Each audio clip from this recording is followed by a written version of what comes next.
어렵게 했던 연무가 나흘 만에 말끔히 거치면서 87대 헬기가 한꺼번에 투입된 것도 효과를 봤습니다.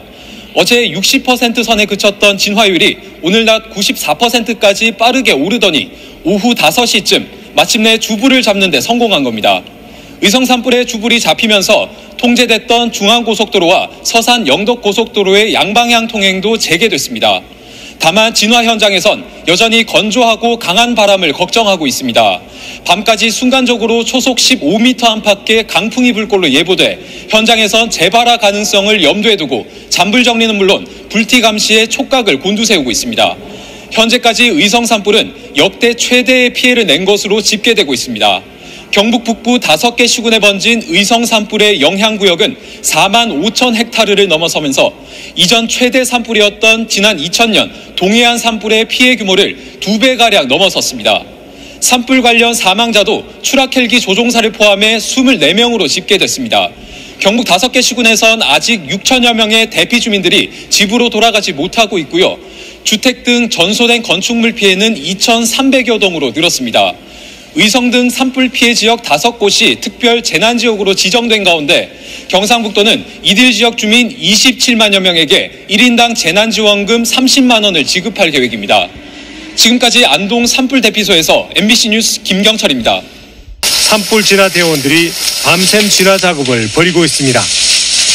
불길이 지리산과 마을로 번지는 것을 차단하기 위해서입니다. 대원들은 걷기도 힘든 원시림을 뚫고 물을 뿌리며 화염을 제압합니다. 현장은 산세가 높고 험준지이다 보니까 참 진화하기 어려운데요. 특히나 조리대가 있어서 더 진화하기가 어렵던 것 같습니다. 대피령이 내려진 지리산골의 한 마을. 이곳엔 가축 방역 차량까지 나와 곳곳에 물을 뿌립니다. 마을과 민가 주변으로 불이 오는 걸 갖다 막고자 도움이 될까 해서 나와 있습니다. 지리산을 사수하기 위한 산림당국의 총력전으로 진화율은 어제보다 다소 높아졌지만 진화 현장에선 여전히 긴장감을 놓지 못하고 있습니다. 훌륭한 처벌이 필요하다는 지적이 나오고 있지만 지금까지는 처벌이 약했는데요. 이번에는 진화 비용까지 청구하겠다는 것이 산림청의 입장입니다. 최지호 기자입니다. 검은색 승용차가 좁은 마을길을 지나 산으로 올라갑니다. 곧이어 소방지휘차와 펌프차가 줄지어 출동합니다. 차를 몰고 온 성묘객이 다녀간 봉분에서는 라이터와 술병 뚜껑이 발견됐습니다. 농막 아래 공터에 검게 그을린 철골 구조물들이 나뒹굽니다. 철제 울타리와 기둥 사이에는 용접 작업 흔적이 보입니다. 주변에는 산 위 송전탑을 향해 고압선이 쭉 뻗어 있습니다. 폭탄 소리가 나더라고. พึ่ 그렇더라고요. 고압선이. 막 불이 끓이 올라가니까 그 금방이 전부 풀이 말라가 있거든. 그러니까 막 벌거 해가지고 난리가 났었는데. 경남 산청 산불의 원인도 잡초 제거를 위한 예초 작업으로 지목되면서 이번 산불이 사람에 의한 실화라는 정황이 속속 드러나고 있습니다. 2021년부터 올해 3월까지 발생한 산불은 2,116건. 실수로 불을 냈을 경우 3년 이하의 징역이나 3천만 원 이하의 벌금형, 고의로 방화를 하면 5년 이상 15년 이하의 징역형까지 가능합니다. 하지만 불을 낸 사람을 특정하거나 과실을 입증하기 어려워 5년간 검거율은 절반에 못 미치고 실화자에게 내려진 징역형은 43건에 불과합니다. 이렇다 보니 봄이면 영농 부산물과 쓰레기 소각, 시산제 같은 행사가 별다른 경각심 없이 반복되고 있습니다. 내가 태우는 것은 산불이 나지 않는다. 나는 안전하게 태울 수 있다고 생각을 하시는데 그러던 중 한 번이 산불로 이어지고 막대한 피해를 일으킬 수가 있습니다. 이런 가운데 경북 의성군 특별사법경찰은 성묘를 하던 중 산불을 낸 혐의로 50대 용의자를 오는 31일 소환 조사할 예정이라고 밝혔습니다.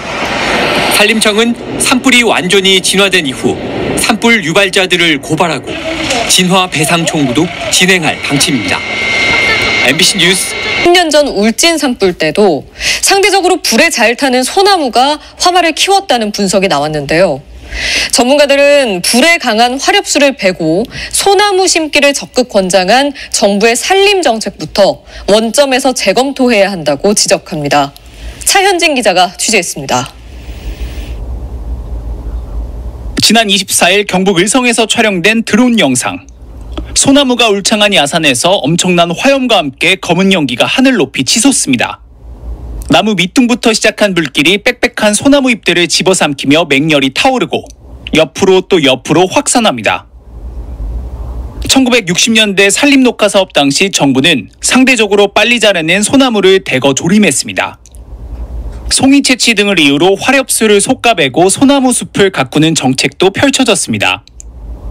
이번에 대형 산불이 발생한 경북 지역은 전국에서 소나무 숲 면적이 가장 넓고 비율도 전체 숲의 35%로 가장 높습니다. 의성과 안동은 소나무 숲 비율이 절반을 넘습니다. 문제는 소나무가 휘발 성분의 송진을 머금은 데다 겨울에도 잎이 그대로 달려있어 불이 한 번 붙으면 훨씬 잘 탄다는 겁니다. 산림과학원의 실험 영상. 화렵수인 굴참나무와 비교해 소나무가 2배가량 더 강하고 오래 탑니다. 대형 산불 지역에 공통적으로 나타나는 특징이 있는데요. 이 지역들은 소나무가 우점하는 숲에서 화렵수림, 참나무림을 포함해서 각종 낙엽 화렵수림을 전부 다 벌목을 한 그런 지역에서 나타나죠. 지난 2019년 고성 산불, 3년 전 울진 산불 역시 소나무 숲이 산불 피해를 키운 주범이었습니다. 6년 전 고성 산불 한 달 뒤 촬영된 드론 화면. 왼쪽 소나무 숲은 새까맣게 탔지만 오른쪽 화렵수는 불에 타지 않고 살아남아 푸르게 잎을 키웠습니다. 재작년 경남 하동 지리산 산불도 참나무 등 다양한 수종 덕에 하루 만에 꺼진 걸로 분석됩니다. 국립공원은 산림청이 시행하는 사업들이 제한되다 보니까 천연숲을 이뤘고요. 자연적으로 방화림이 형성되어서 산불에 강한 숲이 되었는데 급격한 기온 상승과 강풍, 건조한 대기, 이번 산불이 빠르게 확산한 이유입니다. 가속화된 기후변화의 대형 산불 위험도 더욱 커진 만큼 소나무 위주의 숲을 호남림으로 변화시키는 보다 적극적인 정책이 요구됩니다.